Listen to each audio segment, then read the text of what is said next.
ഇന്ന് എന്താ ഉണ്ടാക്കാൻ പോകുന്ന റെഡൂട്ട? നമ്മൾ ഇന്ന് റെഡൂട്ടൻ്റെ ഫേവറേറ്റ് ആണെന്ന് പറയുന്നത് ബ്രോക്കോളി വിത്ത് എഗ്ഗ് വെച്ചിട്ട് ഒരു തോരൻ, അതാണ് പ്രിപ്പയർ ചെയ്യാൻ പോകുന്നത്.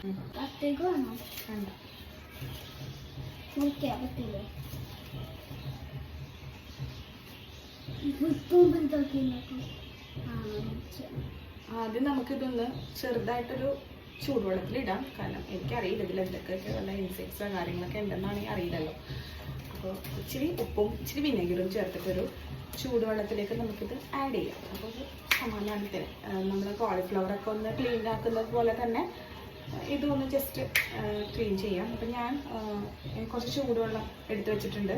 അപ്പോൾ അതിലേക്ക് കുറച്ച് ഉപ്പും കുറച്ച് വിനെഗരിയും കൂടെ ആഡ് ചെയ്തിട്ട് ഞാനിതൊന്നൊരു 2 minutes ഒന്ന് ഇതാക്കി ക്ലീൻ ചെയ്തെടുക്കുകയാണ്.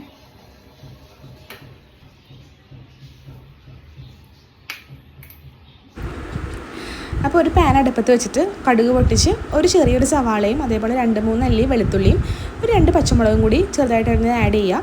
നന്നായിട്ടൊന്ന് മൊരിയിച്ചെടുക്കുക. അതിലേക്ക് ഒരു 1/2 ടീസ്പൂൺ മഞ്ഞൾപ്പൊടിയും 1/2 ടീസ്പൂൺ ചില്ലി ഫ്ലേക്സും കൂടി ആഡ് ചെയ്ത് കൊടുക്കുക. നന്നായിട്ട് മൊരിഞ്ഞ് വരുമ്പോഴത്തേക്കും നമ്മൾ നേരത്തെ തയ്യാറാക്കി വെച്ചിട്ടുള്ള ആ ബ്രോക്കോളി കൂടി അതിൻ്റെ കൂടെ ആഡ് ചെയ്തെടുക്കുക.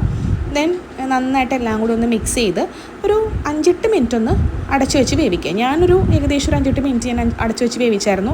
അപ്പോഴാണൊന്നൊരു നല്ല രീതിയിൽ സോഫ്റ്റ് ആയിട്ടൊരു ടെക്സ്ചറിൽ നമുക്ക് കിട്ടുന്നത്. ദെൻ അതിന് ശേഷം അതിൻ്റെ കൂടെ നമുക്കൊരു എഗ്ഗ് കൂടി ആഡ് ചെയ്യണം. ഇതെല്ലാം കൂടി ഒരു സൈഡിലേക്ക് മാറ്റിയിട്ട് അതിലേക്ക് തന്നെ ഒരു എഗ്ഗ് ഡയറക്റ്റായിട്ട് പൊട്ടിച്ച് ഒഴിച്ചാൽ മതി. എന്നിട്ട് വേണമെങ്കിൽ അതിൻ്റെ കൂടെ കുരുമുളക് പൊടി ഇച്ചിരി ആഡ് ചെയ്യാം. ഞാൻ ചെയ്തിട്ടില്ല, ജസ്റ്റ് വേണമെങ്കിൽ ഇഷ്ടമുള്ളവർക്ക് ചെയ്യാം. പിന്നെ ഞാൻ ഇത്തിരി ഒരു പിഞ്ച് സോൾട്ട് ഇട്ടിട്ടുണ്ട്. എല്ലാം കൂടി നന്നായിട്ടൊന്ന് മിക്സ് ചെയ്യാം. ബ്രോക്കോളിയും അതേപോലെ എഗ്ഗും കൂടി നല്ല രീതിക്കൊന്ന് ഫ്രൈ ആയി വരുന്ന രീതിയിലാക്കിയെടുക്കുക. എനിക്ക് ആ ഒരു ടെക്സ്ചറാണ് ഇഷ്ടം. അപ്പോൾ അതുകൊണ്ട് തന്നെ ഞാൻ വീണ്ടും ഒരു 5 മിനിറ്റോളം ഇതെല്ലാം കൂടി ഒന്ന് മിക്സ് ചെയ്തിട്ട് ഒന്ന് വെള്ളമൊക്കെ വറ്റിച്ചെടുത്തായിരുന്നു. ദെൻ അതിൻ്റെ കൂടെ ഞാൻ കുറച്ച് ചപ്പാത്തിയും കൂടി ഉണ്ടാക്കിയിട്ടുണ്ടായിരുന്നു. അപ്പോൾ ഞാൻ മോന് ചപ്പാത്തിയും ബ്രോക്കോളി തോരനും കൂടിയാണ് കൊടുത്തത്. അപ്പോൾ അത്രയേ ഉള്ളൂ.